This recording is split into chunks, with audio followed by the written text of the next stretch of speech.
брифинг главы Якутии Айсена Николаева. Узнаем о эпидемиологической ситуации в регионе на 11 часов 28 апреля.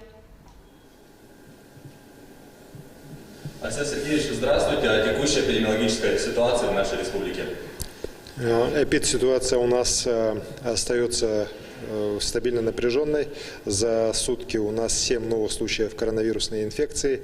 Из них 6 это город Якутск и 1 случай в Хангаласском улусе. В Хангаласском улусе коронавирусная инфекция, она сегодня подтверждается, к сожалению, у одного медработника Хангаласской районной больницы. В рамках тех анализов, которые были проведены в эти выходные. По городу Якутску все 6 новых случаев – это ранее выявленные контакты, ранее заболевших.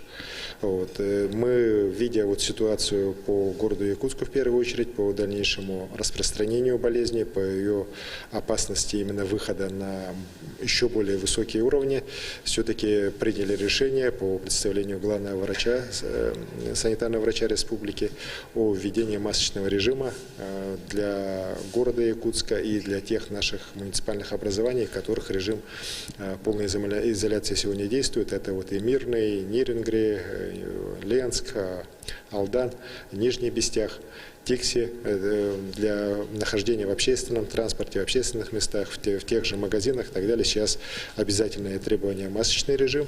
Ну и, конечно, со стороны работников тех же магазинов, торговли в обязательном порядке требуется тоже соблюдение масочного режима. К сожалению, много поступает жалоб со стороны и жителей, и контролирующие органы постоянно это видят, что масочный режим именно в торговле, к сожалению, не всегда выдерживается со стороны непосредственно самих предпринимателей. Я считаю, что это надо приводить в порядок.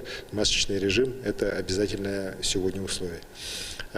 Хочу также сказать, что по Чаяндинскому месторождению, где по нашему требованию было сделано тотальное тестирование всех 10,5 тысяч работников, к сожалению, мы пока еще результатов не получили.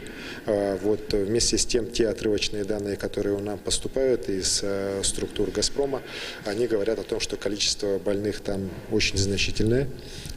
И сегодня, опять же, по нашему уже требованию, «Газпром» должен принимать новые решения в части разворачивания лечебных сил именно на самом Чаяндинском месторождении, на вывозе оттуда людей, потому что ряд подрядных организаций сегодня, которые закончили работу, не могут выехать, потому что как раз это разделение на больных, не завершено.